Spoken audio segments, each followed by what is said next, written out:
Becky's over at her grandkids' house. Hugely successful novelist there seemed to me to be incredibly visual. And so I have no idea how he wrote them without being able to imagine things.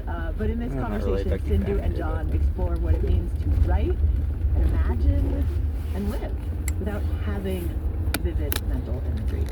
Here we go. Anyway, let's talk about what's not in my head. Cool. Our head. He's going to another house. He's moving. Oh, really? Right aside. Oh, that's great to hear. That's why he was going to the landfill. Can you introduce yourself, your name, and whatever else you want to add to that? Sure, I'm John Green. I'm a novelist and I guess a person with aphantasia. Well, you can catch it. Got a lot of metal on Close your eyes. trailer. There's a lot of aluminum and shit on that trailer. That's why I was wondering where he was going. And describe what you see. There's nothing up there, man. I don't see anything. I mean, I understand the idea of an apple. I know what an apple is, but I can't see it. How would you describe the knowing? Like where it sits?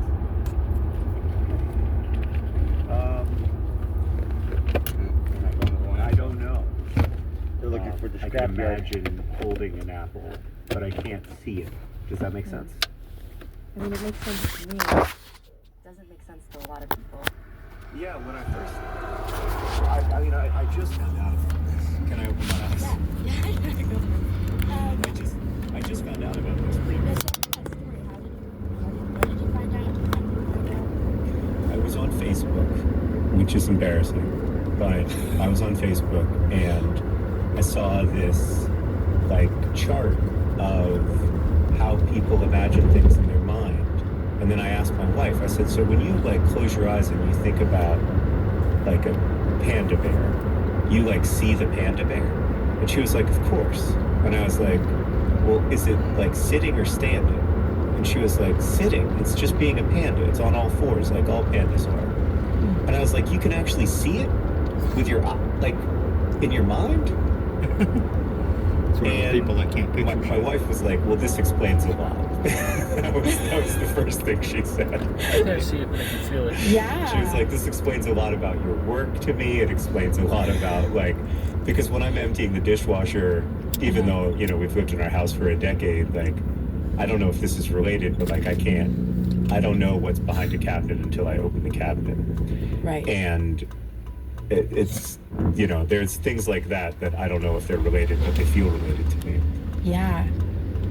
I think one thing that's fun about this is the surprise runs in both directions, right? People are like, Totally. What was the surprise like for you? Well, I still, part of my heart cannot believe that people close their eyes and they see movies inside of their minds. That's very strange to me. Or even when they read books, the books, as it's been described to me, aren't primarily made out of words. They're made out of images that link together into a kind of imagistic story. And I love reading. What was that? Well, I can't see dark when I close my eyes. But I can't imagine stuff, so I just can't see it, but I know what I'm thinking about. And that's a big part of what's fascinating about this, right? Is that we're stuck for the whole time we're here inside of one consciousness with one way of looking at the world. And that is in and of itself so strange. And I got my that we never really know what it's like to be someone else. It's the out of his world closest to so our lives, when we if I talk want about to just, the if I context just of want ourselves, to my take it off the spouse, seat my and I can best sit friend, down all my day and fart kids, and everything is because we can't help but look at the world through I'm sorry. our eyes. I've spent almost every day of my life with Sarah for the last 20 years, but I don't really know what it's like to be Sarah. I only know what it's like to love and be loved by Sarah. Right. And feels like part of being a human in a relationship is trying to get as close as we can. We'll Must never. be the cooling, huh? Yeah. Even being a writer, I'd imagine, is Couple part of the exercise is trying to articulate someone else's internal world, even if it's a lot of projection or whatever. Language can't language. I don't even know how far it can get you, but it can get you closer, right? I think it can get you closer. I mean, when I'm writing some kind of fiction, one of the joys of it for me is similar to the experience I have when I'm reading, which is that when I'm reading, say, Catcher in the Rye, Holden Caulfield isn't my friend or my spouse or my anything. I'm inside of his mind, insofar as that's possible. And that does feel sort of miraculous to me, and that is a big part of what I love about stories, is being able to kind of escape that prison of oneself. I think that's a lot of what I'm chasing when I write, is an escape Girl from going to play. the self. And she's got fucking I've heard a people talk, McDonald's like, bag. when they lose a friend or a partner or whatever, Super healthy. that over time they feel like they can't see that person anymore, like they can't remember that person's face. And that's always been strange to me, because I can't remember the person's face ever. You know, like I don't if I'm not looking at someone, I don't really know what they look like. All of which is totally reflected in my writing, for better or worse. My arm on you yesterday. Sorry. No, this is when I went to take a shower. It was just really hot. Can you turn it back on? I was listening to that. It's easier for you than me. Someone, I can't see them. And when I'm not like with a tree, I can't see the tree. Like I have a favorite tree, and I have to go visit the tree to see the tree. Does that make you, like, how do you feel about? Does that mean you gotta pee? You gotta go visit the tree? I mean, it doesn't feel like a loss to me, just because it's something I never You're had. Mrs. Pee-Pee. And I quite like my world being made out of words, actually. Kind of a Mr. Pee-Pee. Like, I don't know that I would love to be able to turn it on for a minute. I would love to be able to turn it on for a minute, like connect that visual cortex or whatever to my other cortex and see the apple. But I don't know that I'd want to turn it on forever, actually, because I really like having language as my primary way of approaching consciousness or trying to understand the world around me. I don't know. Also, I just love writing, and I feel like I would write less. I would paint more, probably. I should say, I was like reading Fault in Your Stars last night and noticed that too, about like, because I was actually trying to find some like descriptive text to like be like, oh, you wrote this thing, but like, how did you do it? And I was like, oh, actually, it's like way more like ideas and dialogue based. Yeah. And like, and of course, it's like you're writing from your brain, and so of course this is like. And even when I am writing about specific places, like when I'm writing about the sculpture Funky Bones in Indianapolis, or I'm writing about the canals of Amsterdam or whatever, I'm literally looking at them. Like I went there, you know, I went to Funky Bones to write about it. So yes. I almost never write about places I haven't visited. And when I've tried to write like speculative fiction in the past, like I tried to write a speculative fiction story one time for a friend's anthology, and she called me and she was like, I love you so much, and you know I love your writing so much, but like this is real bad.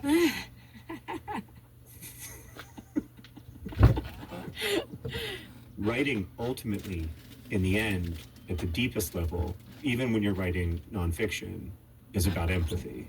It's about being able to imagine the audience, being able to imagine the people you're writing about with complexity, with nuance.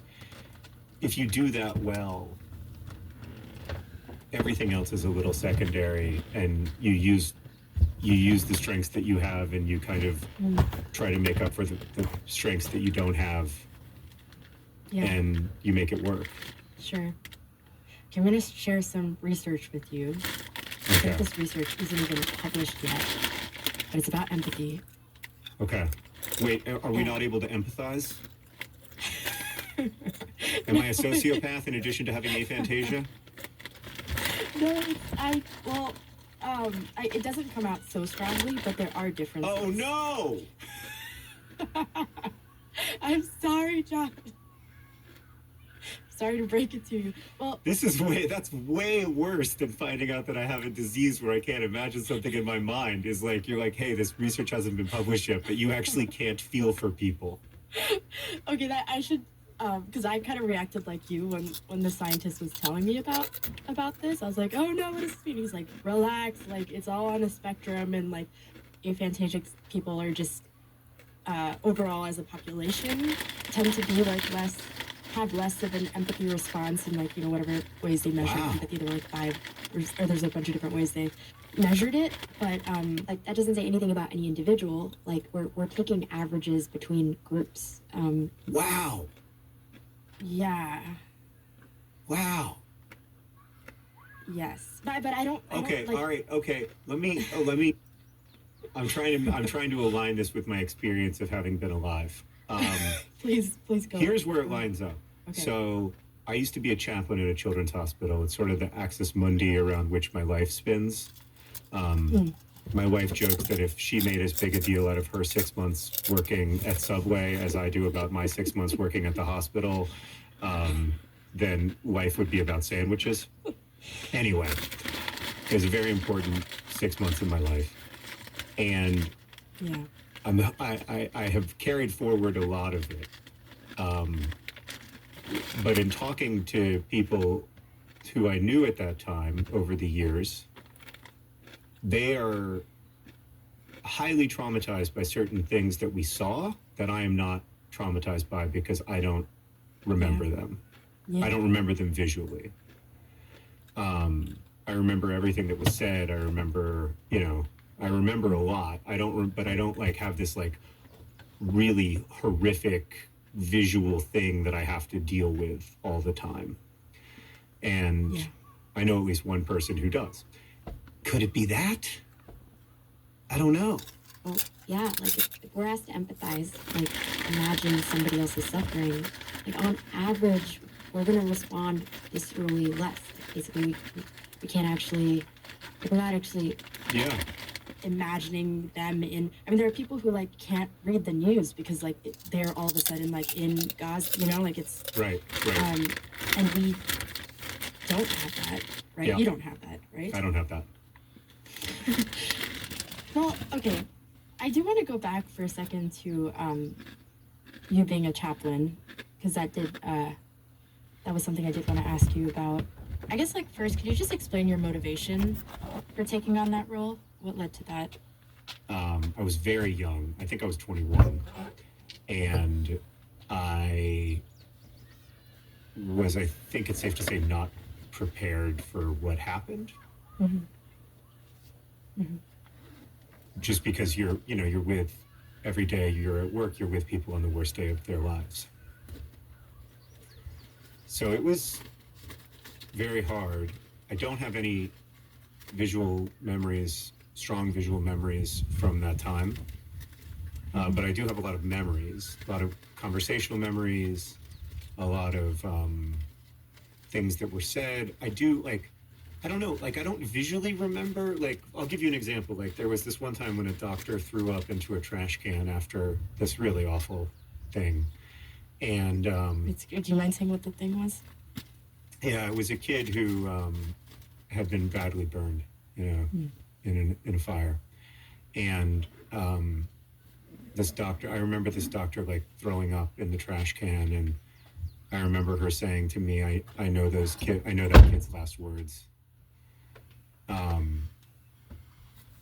In the end, he survived, so that didn't prove to be correct, but that's how it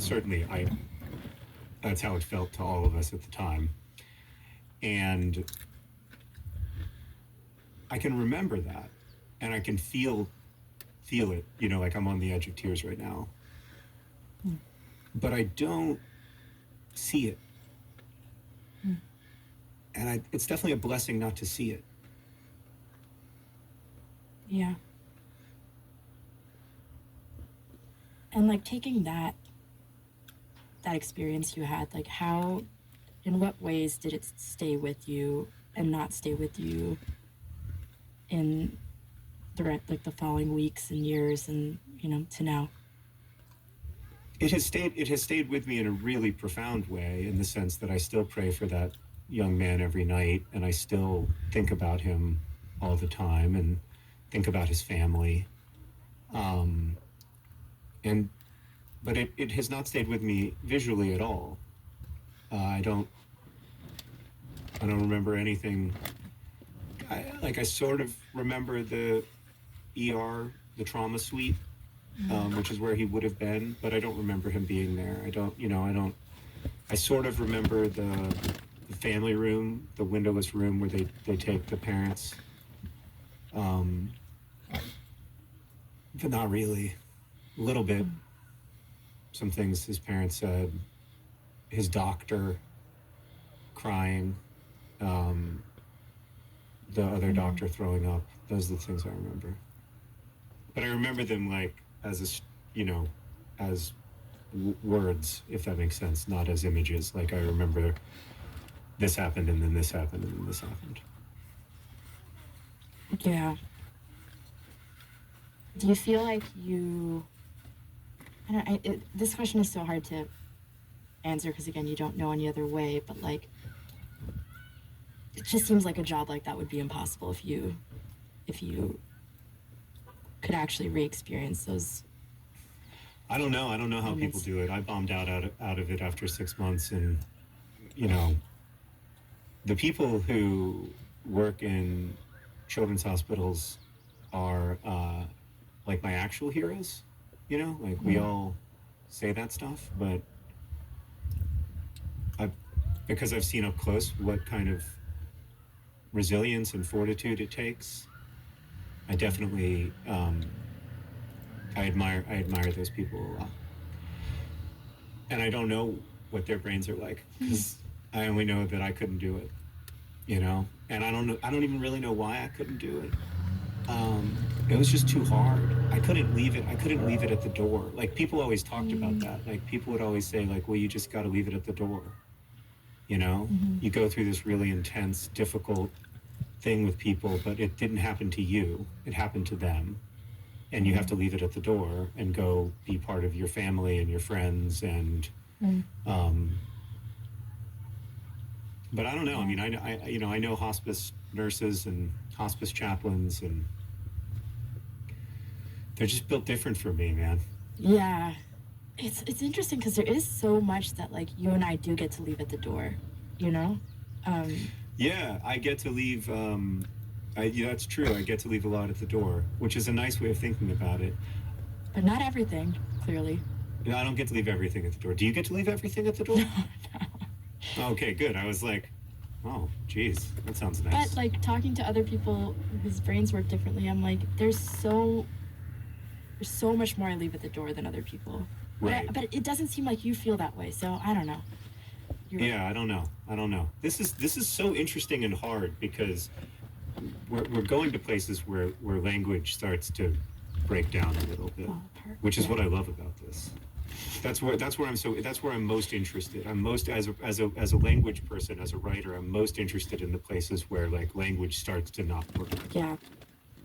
Because it works almost everywhere for me. Like, I can do almost everything without having anything in my head, visually.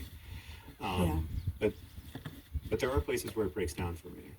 And now I wonder, like, I've spent all these years, like, writing novels about the places where language breaks down, and now I wonder, like, is that where images come in for other people, or, like, you know, or auditory experiences or whatever come in for other people, and it's just a deficiency that I have, and I've written all this stuff about something that's unique to me.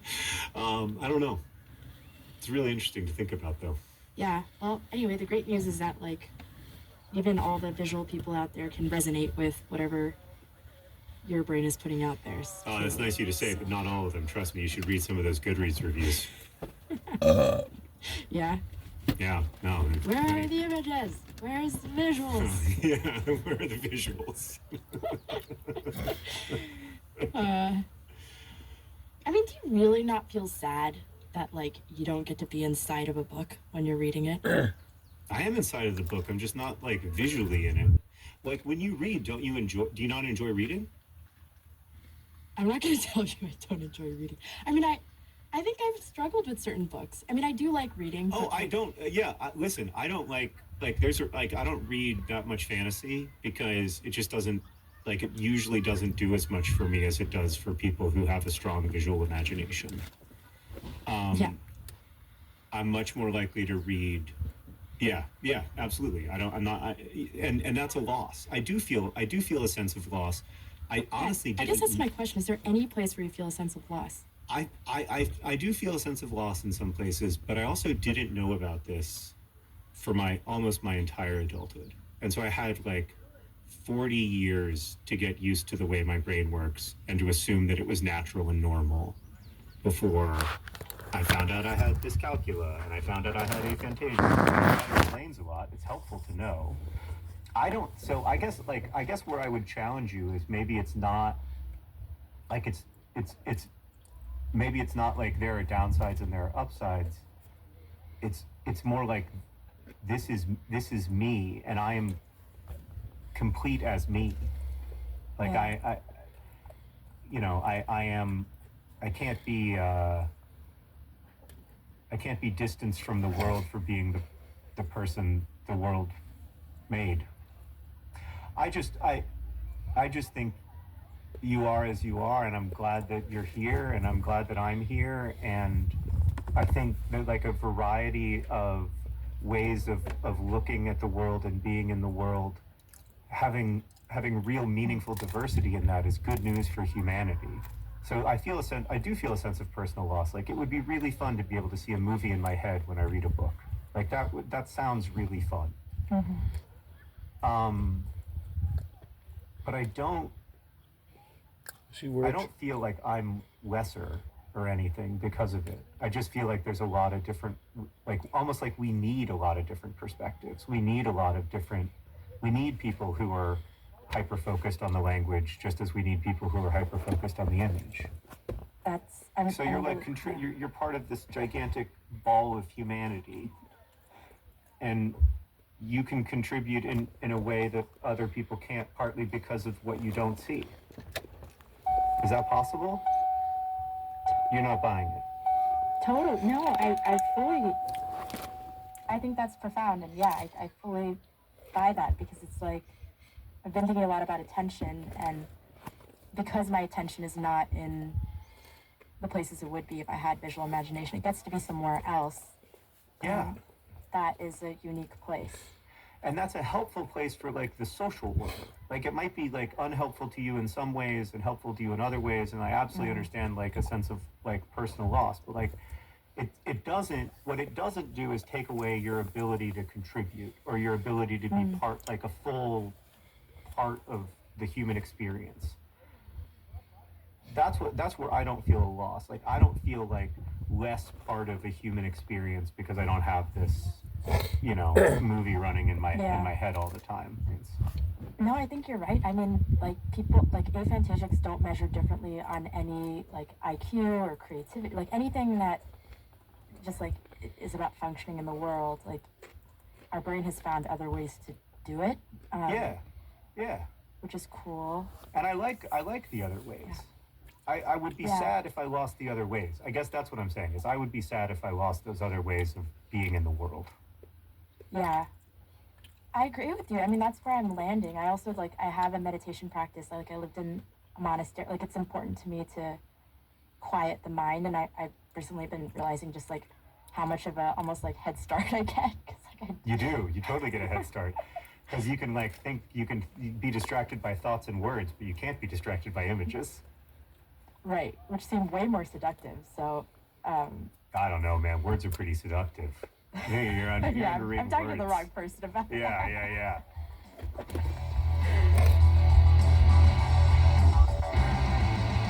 This episode was reported and produced by Sindhu Dhyanasambandan. With help from Annie McEwen and edited by Walters. Mixing help from Jeremy Bloom and Marianne Wack. Fact-checking by Natalie Middleton. Special thanks to Kim Naderfane Peterson, Nathan Peerboom, Lizzie Peabody, Kristen Lynn, Joe Weidman, Mark Nicklaw, Brian Radcliffe, and Andrew Neely!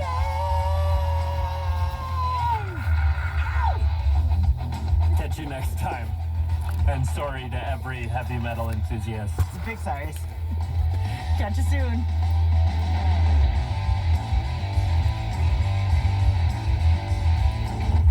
Hi, I'm Rianne, and I'm from Donegal in Ireland, and here are the staff credits.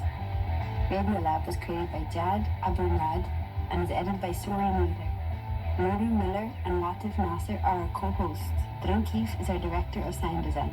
Our staff includes Simon Adler, Jeremy Bloom, Becca Bressler, Piketty Foster Keys, W. Harry Fortuna, David Gable, Maria Paz Gutierrez, Sindhu Nansamadan, Matt Keelty, Annie McEwen, Alex Mason, Sarah Kari, Valentina Powers, Sarah Sandbach, Ariane Wack, Pat Walters, and Molly Webster. Our fact checkers are Diane Kelly, Emily Kruger, and Natalie McGeegan.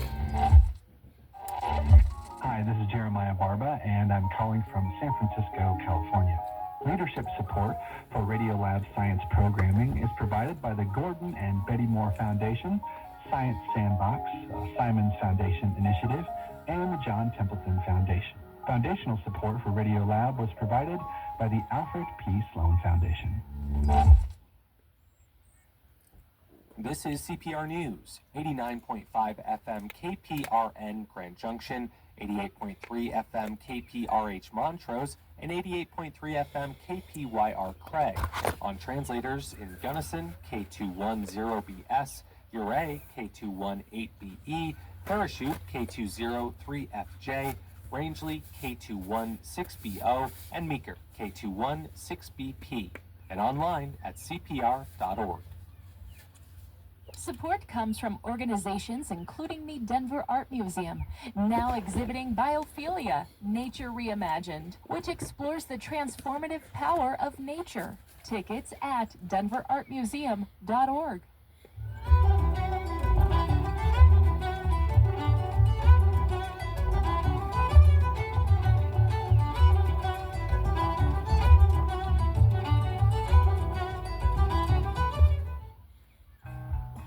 Have you ever wondered what happens after you get scammed? As far as I can see, I'm being tricked.